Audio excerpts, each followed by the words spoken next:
இன்னைக்கு நம்ம பார்க்க போகிறது கிரேப் டீ. ஹலோ ஃப்ரெண்ட்ஸ், இன்னைக்கு நம்ம கிரேப் டீ போட போகிறோம்.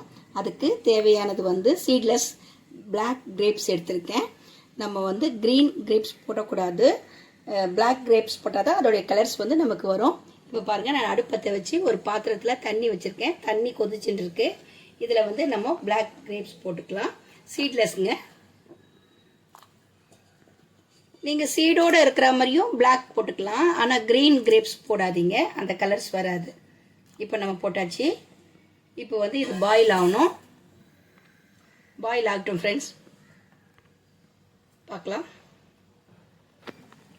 இப்போ பாருங்கள் ஃப்ரெண்ட்ஸ், அது கிரேப் டீ கொதிக்குது. இதில் பாருங்கள், 1/4 டீஸ்பூனுக்கும் கம்மியான, அதாவது டேபிள் ஸ்பூன் கிடையாது, ஸ்பூனில் டீஸ்பூனில் 1/4 டீஸ்பூனுக்கும் கம்மியான டீ தூள் போட்டுக்கிறேன். இப்போ இதில் நம்ம சுகர் போட்டுக்கலாம்.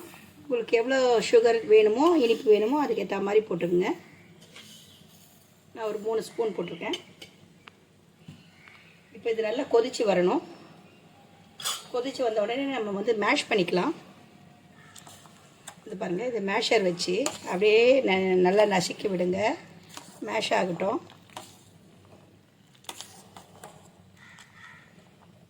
இன்னும் நல்லா அது நல்லா பாயில் ஆக ஆக அந்த எசன்ஸ் இறங்கும், அந்த கலர்ஸ் வரும் உங்களுக்கு.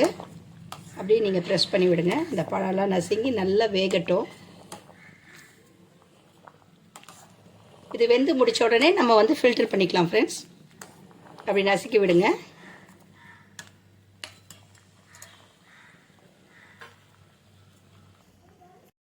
ஃப்ரெண்ட்ஸ், நல்லா அந்த எசன்ஸ் இந்த கிரேப்பினுடைய எசன்ஸ்லாம் நல்லா இறங்கிடுச்சு.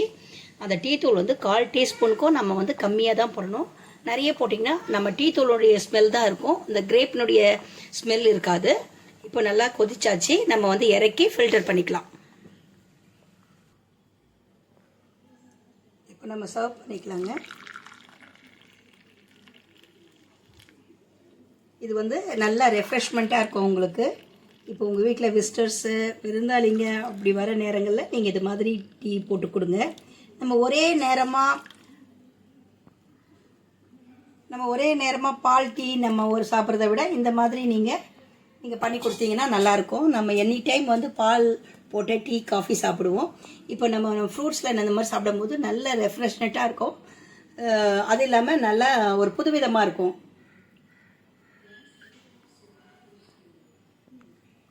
ஃப்ரெண்ட்ஸ், நீங்கள் இது மாதிரி ட்ரை பண்ணி பார்த்துட்டு எனக்கு கமெண்ட் தெரிவிங்க. எங்கள் சேனல் உங்களுக்கு பிடிக்குதுன்னா லைக் பண்ணுங்கள், ஷேர் பண்ணுங்கள், கமெண்ட் பண்ணுங்கள், சப்ஸ்கிரைப் பண்ணுங்கள். மறக்காமல் பெல் ஐக்கானை ப்ரெஸ் பண்ணுங்கள்.